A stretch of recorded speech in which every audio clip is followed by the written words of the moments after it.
What is up, you guys, and welcome to another episode of Not Drive By with Louis Torres. Better than that. Tacos and Tequila Tuesday, but on a Wednesday. So, I'll be honest with you guys. So I ended up buying a ton of tacos yesterday and ended up eating a few, figuring let me just have a few tacos in me before I make my video and get hammered with a bunch of shots of tequila. And yeah, that didn't work out. This old guy ended up passing out and going to sleep and woke up like at 1 o'clock in the morning with the entire house completely lit. And I was just like, all right, I guess I missed Taco Tuesday, but there's also Taco Tuesdays on Wednesday. And that's what we're doing today. So go ahead. I'm going to yap for a little bit, but pause it now. That way you guys can go get your tequila and come back after you make your tacos or if you already bought them. So here, my boy PJ sent me his overdrive distortion pedal called the Merauder. And so I'm going to run this after I've had a few shots, which is going to be fun. One thing I've never done before, but should be spectacular, is what I am guessing. And I'm sure PJ is just like, this is either going to be good or it's going to be bad. I'm going to go with the former and think that it's going to be great. So again, huge shout out to PJ for sending me this pedal. He sent it to me for free. He's a great pedal builder, and he's like, hey, I made a few pedals for different guys that I know, and I want to send you one. I'm like, okay. And one actually went out to truck driver Shawn. So if you've never caught his YouTube channel before, which at this point everyone has, but I'll put a link below in the description. That way you guys can go there if you've never seen truck driver Shawn's videos before. Super funny, and seriously, just one of the nicest guys out there. And him and I talk smack about Terrence all the time too, which is funny. So,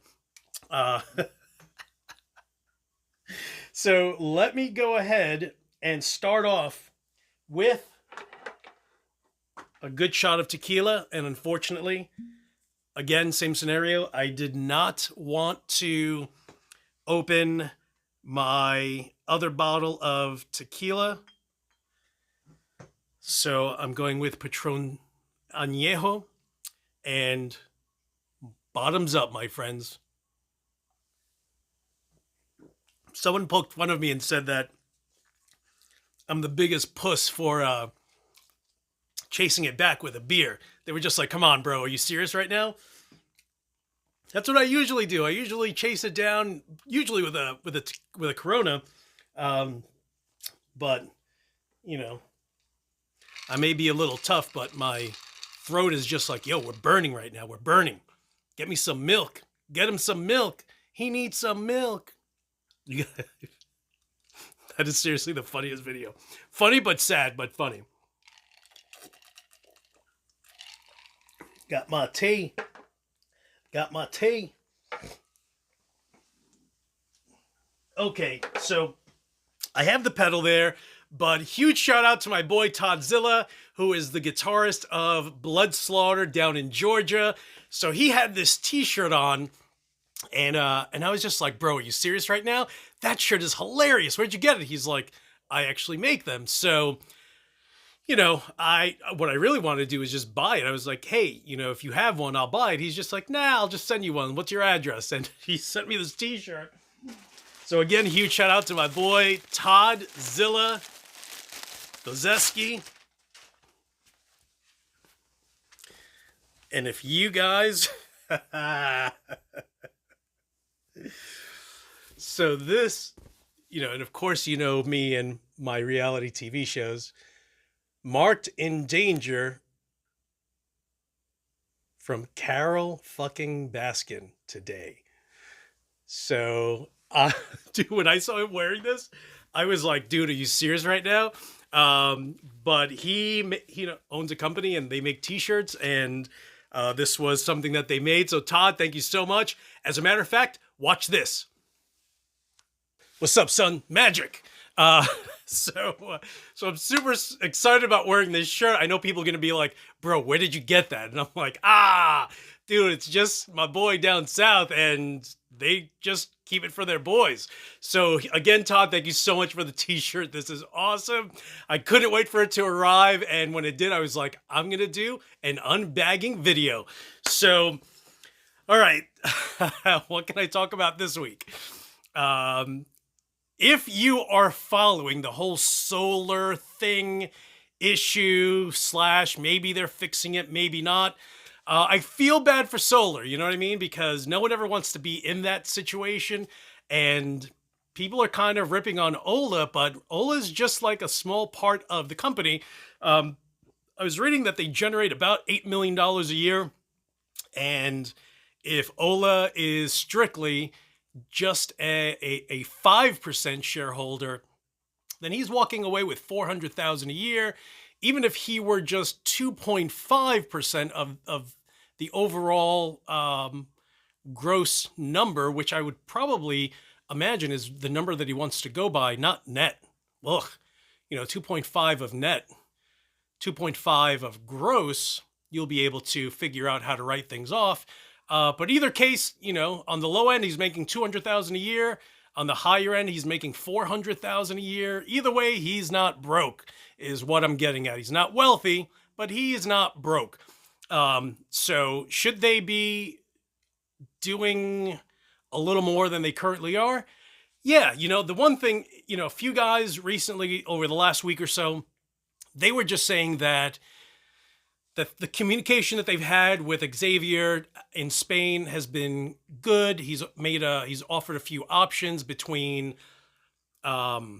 discount. I don't know if one option one guy got. This is the only one person I heard this about, where keep the guitar you have. We'll give you a big discount on the next guitar you buy, which is kind of like, I wouldn't take that route because, bro, I don't like my guitar now. Why am I going to spend more money and get another one?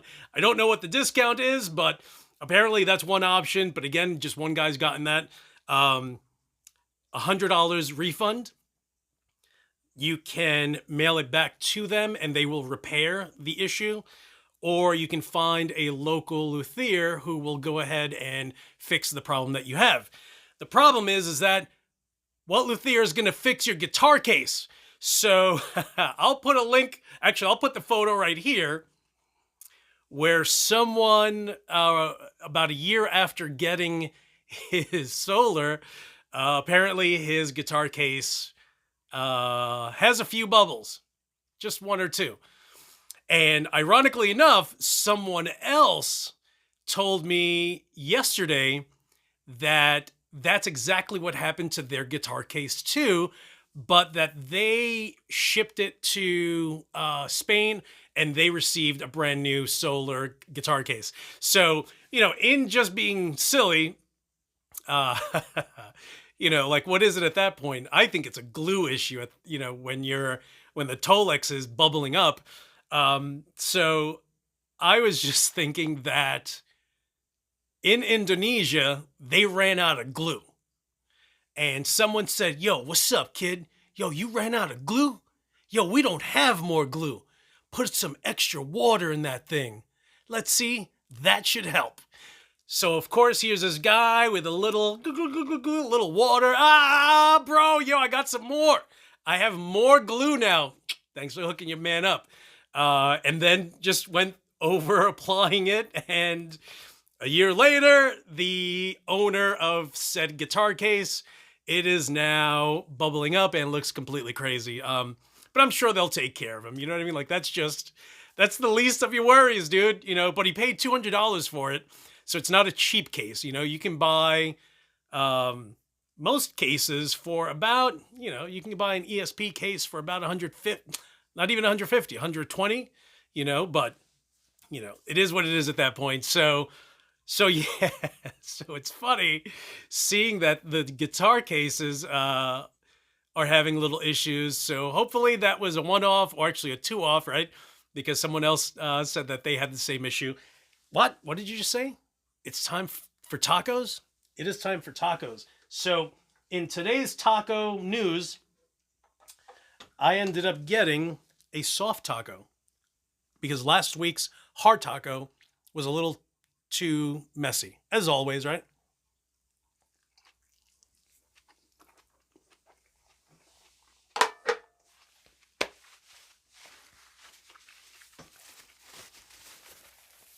Okay, now, speaking of solar, but not really towards solar, but so of course I decided that it's probably time for me to oil my fretboards across a bunch of my guitars that I use, and it's a bunch. So, you know, it's all over the place between maple, rosewood, ebony.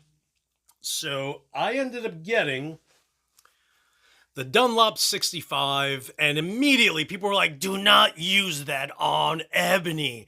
And okay, what can I use on ebony? Because I only have 2 guitars that have ebony on them. And this is apparently really good with rosewood. A bunch of my guitars, 1 ESP, 2, 3 ESPs that I have right here are rosewood. 1, 2 that are hanging are rosewood, maple, ebony. So apparently, again, it's really good with rosewood, but everyone told me you can either use this on whichever rosewood guitars that you currently have. But then my boy Pat Colucci was like, bro, it's going to cost a little bit, but get yourself this thing called Fret Doctor. So the difference in price, and I don't remember exactly what I paid for the Dunlop. Maybe it was $6, $5, but in that ballpark. The Fret Doctor was $30, and it's about half the amount of oil in the Fret Doctor as in the Dunlop 65. So in doing some research on the Fret Doctor, apparently this thing is magic and works on everything. And of course, depending on the wood that you currently have on your guitar, will be the deciding factor on how much of this Fret Doctor oil you put on there. So I'm super excited. This actually arrived today. Again, huge shout out to my boy Pat Colucci. Thank you, Pat. You're the man. So I'm going to start with my ESPs, of course, since I play them the most. And, you know, it's definitely one of those times where, you know, we live in a world where fretboards crack. I've never experienced that. But definitely a bunch of guys who have solar guitars are a little upset, and maybe it's the fact that they're not oiling it, you know, immediately out of the box. Some guys literally out of the box already had cracked frets, and what do you do at that point? You know, no one's going to blame you. Although at one point I know, the customer service at Solar was just like, bro, you've had that guitar for a week and didn't oil it? Your fault. Wah, wah. Let me pull out the violin. Now they can't do that because of guys like me basically saying, this is ridiculous. This is not normal. And leave it up to me to be the guy that gets on the boat and starts rocking it all over, but things are getting done, you know, and to me, that's more important than anything else. You know, no one wants to feel like they spent $1,300 and that no one gives a shit about them, you know? So I'm glad that they're doing something. How much of that something remains to be seen. We just need a good year of people saying, hey, they fixed my guitar, and literally have a slew of guys having that same experience, and then things will be fine. What else is new? Oh, so Doug White from Jet City Customs reached out to me and said that the amps will be shipping at some point this month, maybe next month. So I'm super excited about that. I have 2 Jet Cities, and funny enough, someone was just like, you're a jerk, Mo. Why does your Jet City have a Soldano badge on there? And that's because jerkface, it is designed by Soldano, and of course it's not a Soldano. It is, but it isn't. I bought the badge for $10 in Kazakhstan, for $10. The thing arrived, and I was just like, yes, I'm going to throw this on there. I just think it's awesome because it actually has the Soldano SLO um, mod in it. So it's really more of a Soldano than your typical Jet City Soldano model. Uh, so it's actually voiced, or they try to voice it as close as they can to an SLO. So I love that thing. And of course, I have my Soldano up top. So, you know, I have Soldano. So, um, yo, did you guys take your shot yet? If you didn't, you're going to be in trouble now because I'm going to go on round two.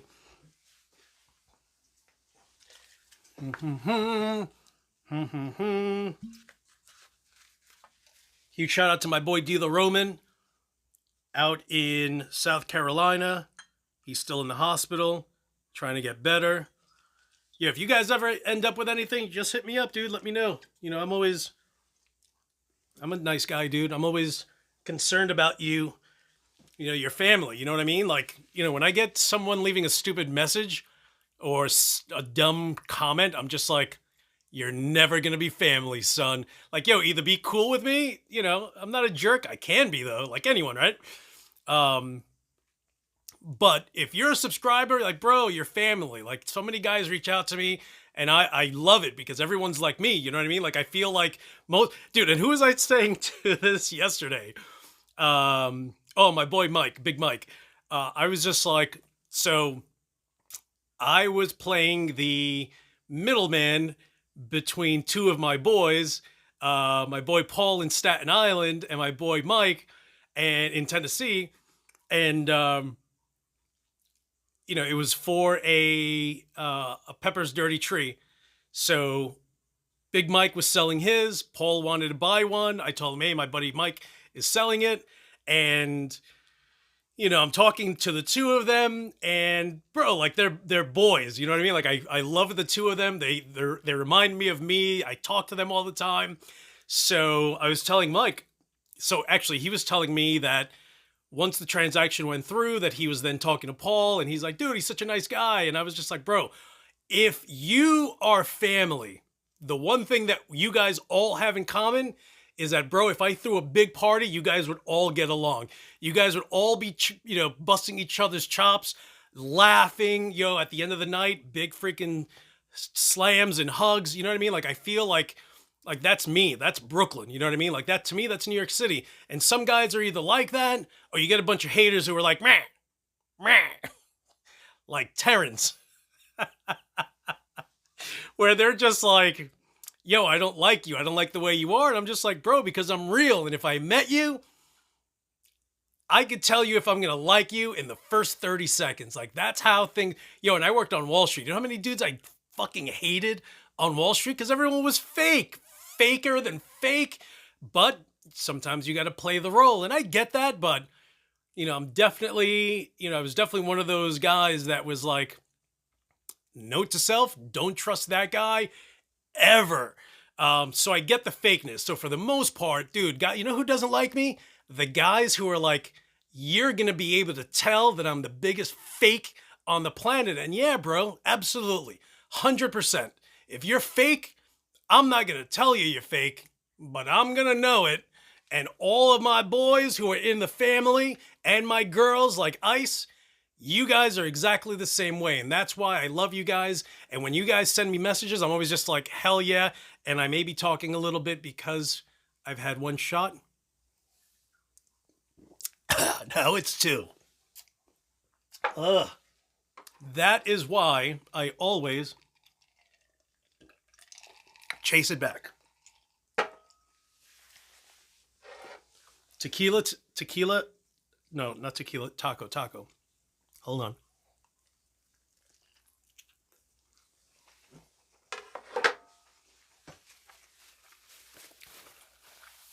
So Jet City, Doug White, who owns Jet City, decided to revamp, bring Jet City back from hiatus, and everything is custom. So you can have different voicings on them. At the time, he was offering a discount for pre-orders. And I was super excited about it because I bought one for my boy Chad in Michigan, and that thing is absolutely amazing. That one was designed by Nick Martin. Nick Martin? Was that his name? I think so. Martin, I know, was his last. No, Martin Kidd. Martin Kidd. That's what it is. So I was super excited about it, and I was able to pick out the color of my Tolex, the color of the knobs, what kind of knobs I wanted, the voicing, the actual front plate. And I think if I remember, I went with a all black Tolex with a white face and black knobs. And I'm super psyched about it. Like, I feel like I'm a part of something that's coming back. And I remember, and I know I've mentioned this in other episodes where, here I am wondering if I really want a Jet City. So I ended up buying one, ended up getting the second one. Then I started to get guys who were just like, yo, do you really like your Jet Cities? Because I've always considered them, but don't know many people that have it. And, I've just talked so highly about them. Again, only one of them is actually modded. The other one is just bone stock. And with your favorite overdrive pedal, is a complete beast. They're 20 watts, so you're not going to play Madison Square Garden. But if you're going to be in your house, or if you're going to be using a 412 cabinet at rehearsal, your 20-watt Jet City is probably going to do fairly well. Worst case scenario, get yourself a 50-watt or 100-watt. Like, dude, they're not expensive at all, and they're beasts. Like, I feel, and I have a Randall Diavolo, right? And you can almost tell that it's cheaply made. And it's made in China. Parts came from there. So I understand why people are hesitant to some degree, because these are, the Jet Cities are going to be made in China too. But they're actually like shockingly made well. Even getting the first one, I never thought this thing is terrible. Never thought that once. And then when my boy Chad was selling his, I bought it hoping that it's still as good as the first one that I got, and it was. So quality wise, for something that's built in China, I feel it's a lot better than something like a Randall Diavolo, where you look at it and it kind of looks kind of cheap. I don't know. That's just me. I've always looked at the Randall Diavolo and just thought that it wasn't. I feel like they could have done a few things to make it look like it's worth a lot more. And it is what it is. But I'm super excited about the Jet City. That should be here in a few weeks, I would imagine. I'll make a video with that. But check out their website. I'll put a link below. That way you guys can check out all the new things that Doug is doing. And that's going to be jetcitycustom.com. What else? I got myself an Engel 15 watt, and to me, it's ridiculous. Everyone for years, they've always been like, dude, get an Engel. Dan Sugarman from As Blood Runs Black was like, bro, sell everything you have, get an Engel. Got an Engel and really like it. So much so that I've looked into getting the Fireball. Rich from Voodoo Custom Pickup is like, dude, make sure you get a different one that's going to be louder. Get the Fireball. That's what he just got, and he loves it. He's like, dude, this thing just rips and roars, which is great because this Engel does too, and it's a little tiny itty bitty thing. So I'm psyched about that. One of my other boys yesterday was reaching out to me, and he's like, hey, and I'll make a video with this just because I feel like I can't possibly have been, the only person that's ever thought of this. So at one point, I wanted to, and this is just for the heck of it, right? Because I'm not playing out anytime soon. But I wanted to know, how can I run my guitar into my amp, pick an amp, and have the amplifier on stage so the audience can get sound from there, right? Because, you know, you go to a venue and you'll usually have monitors that the musicians use on stage that's facing them so they hear themselves. There's usually a huge PA system around the venue so everyone on the dance floor can hear. Usually there's two left and right over the stage facing the audience also. But, you know, it's your amp. You want to hear your amp, right? So I wanted to figure out, how do I get an amp on stage but still be able to run a line out to a PA system? Like, I just never understood the workings, and my buddy Alan in the EU was like, oh, all you have to do is split it. But I figured that there had to be something more than that, more than just splitting it, right? And he was talking about a Y splitter, and he's like, you could do that, super easy.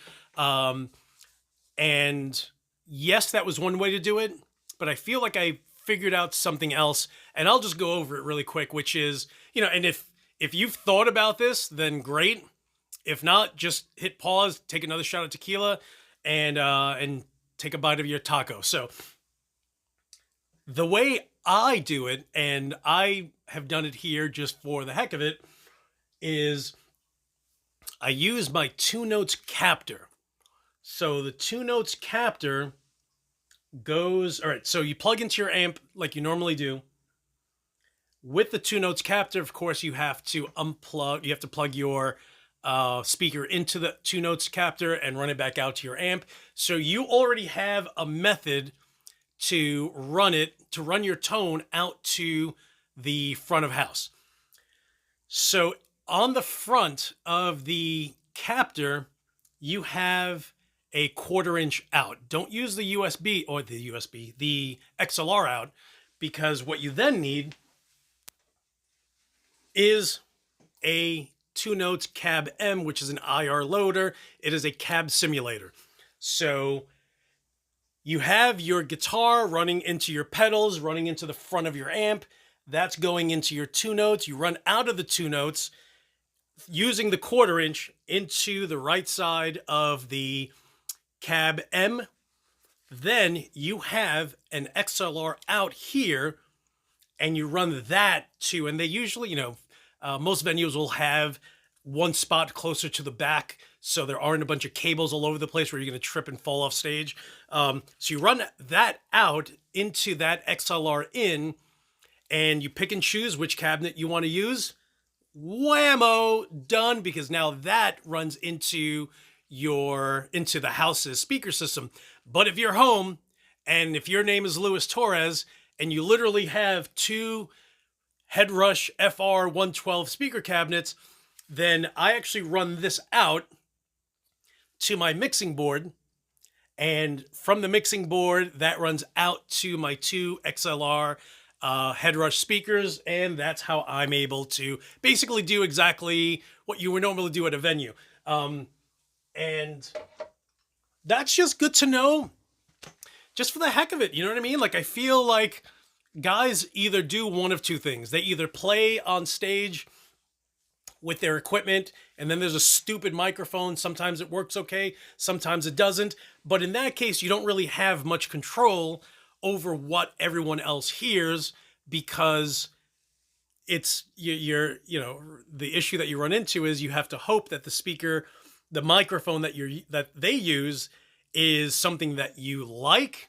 It could be an old mic that's been beaten up, and Lord only knows, a lot of these venues, they don't necessarily have, not that they wouldn't go ahead and buy themselves a brand spanking new Shure SM57, but if they've had one, they're probably going to use it, especially if it looks like it's still okay. It doesn't mean that it's going to work well. I mean, you can bring your own SM57 and hope that no one takes offense that you're using your own microphone. But that's something that you're now susceptible of running into, is just having a terrible microphone. So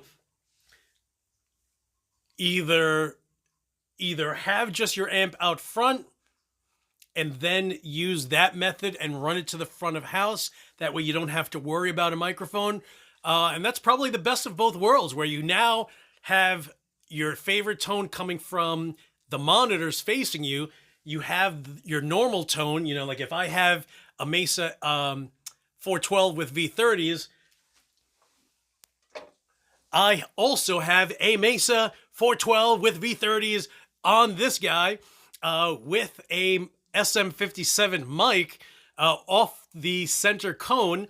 So you now literally have full control over the tone that everyone else hears. And if you're really good, it could actually end up sounding better than the amp that you have behind you. And that's just, you know, those are always just the fun things that you can do when you have a bunch of little knickknacks like a 2-notes cab M.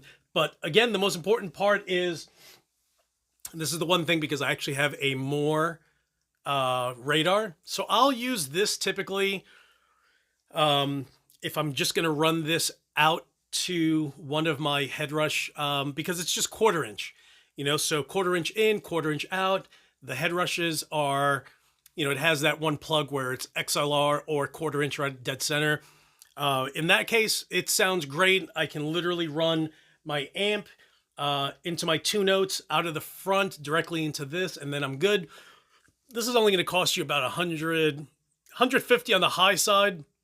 I think I paid 120 for it. You can probably get it used for like 85, 90. Well worth it, especially if you want to try to experiment. And you don't have to have these giant monitors. You can just use the monitors that you have at home, right? Because again, if you look at the back, same thing. You're going to have that XLR on the outside with the 1/4 inch in the center. And those are your monitors right there. So you can literally do a test run using the more. But if you want to take it a step further, especially if you're in a band and you play live and you're just stuck at home because it's the year of the COVID, then make sure you have a mixing board, because keep in mind that it's going to run from your 2-notes captor into your cab M. Then it's going to route XLR out into the XLR in, whether you have a mixing board right next to you, or if you're on stage, they're going to have some kind of a panel where you just plug XLR right in there, and then that patches out to the front of house's mixing board, which is clearly running the speaker system at the venue. So, and that's just something fun that you can do. You know, a part of being stuck at home is you can either practice your guitar. I never do. I just buy things and try to figure out these crazy scenarios in my mind. Like, hey, if I were to play Madison Square Garden, what would I need to hear my amp, along with having tens of thousands of people listening to me? And I realized that the 2-notes cab M is the best option. So for now, I play at Louie Square Garden. Welcome. This is Louie Square Garden. And I think we need another shot. Bro, if you showed up today without tequila in hand, yo, shame on you, bro. Because you know you should. You need to. Unless you're a recovering alcoholic. In that case, I understand. Salud. Hopefully, you spend many more years sober. And that's great. I don't usually drink. Last drink I had was last week. Before that was probably 4 months. Tequila-wise. Maybe. Something like that. But salud, guys. Ching ching. I'm going to chase it down with tea this time. Don't bust my chops. You can. I'll laugh. I'll always laugh. So, I think I should try the Merauder right now. I think I could do a good job, even though I've had a few shots. But let me get some of my tacos.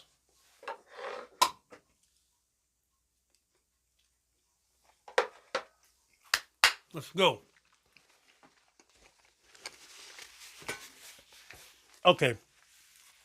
So I usually like using my Mesa either dual or triple rectifier. But it actually sounds great when I'm using a clean channel. This is literally the problem that I run into all the time, is trying to figure out what to use. Because I have a few, so it's not just that, right? Because you don't see that. Oh, shoot. You don't see that. That's literally my Engel, my KSR PA50, my Splon 212. I have this guy here, that side, that side, that side. And then, of course, I have everything there. But I think I'm going to use my... I feel like everyone kind of has this amp.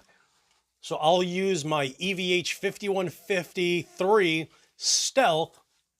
I'm going to use the green channel, and let me go ahead, set that up, and we'll run the Nerda.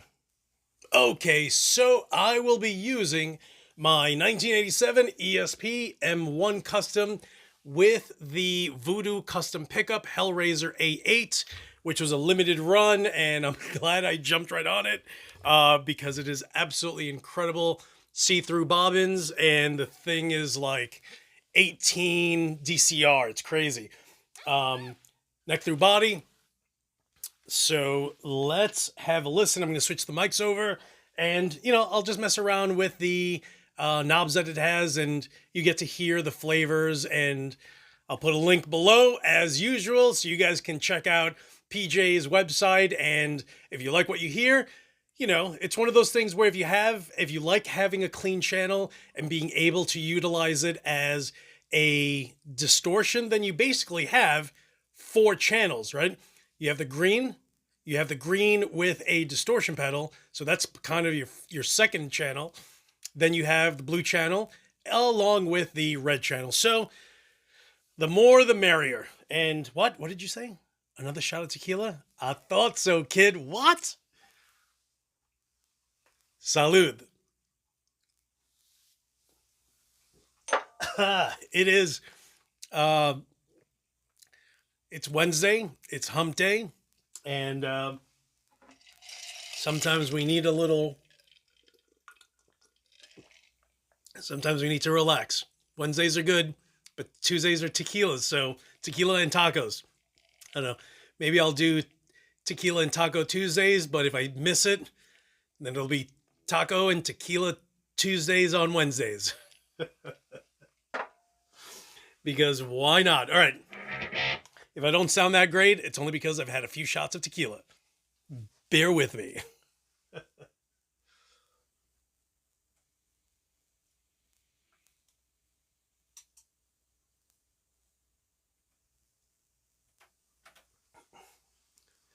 This is for my boy Rhino right here.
So that, my friends, is the Nerda by PCP Pedals. And my boy PJ is absolutely awesome. Such a nice guy. And, I think, and it's funny because even truck driver Shawn mentioned it, that the little LED that's there is actually covered with his resin. So you actually get to see through that. So it's not like a little LED that's popping out or anything. It's just underneath the resin. So yeah, so again, I'll put a link below so you guys can check out some of the other pedals that PJ makes. And I think I'm kind of done. This is a long episode. It may actually be the longest episode that I have. So guys, thank you so much for hanging out. I'm going to definitely do another Taco and Tequila Tuesday next week. But again, bring your tequila. Bring your tequila. We're going to have fun. And funny enough, if you guys are just like, bro, when I watched your video, by your second shot, I was just like, I need to go get a shot of tequila right now. So guys, if you went ahead and had a few shots of tequila, thank you. Hell yeah, that's family right there. Thank you so much for watching. Hit the subscribe button if you haven't subscribed.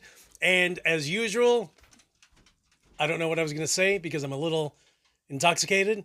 I'll talk to you soon. Literally. Tequila, I love you, but look what you do to me. Guys, thank you so much. Have a great rest of the week, and I'll talk to you soon.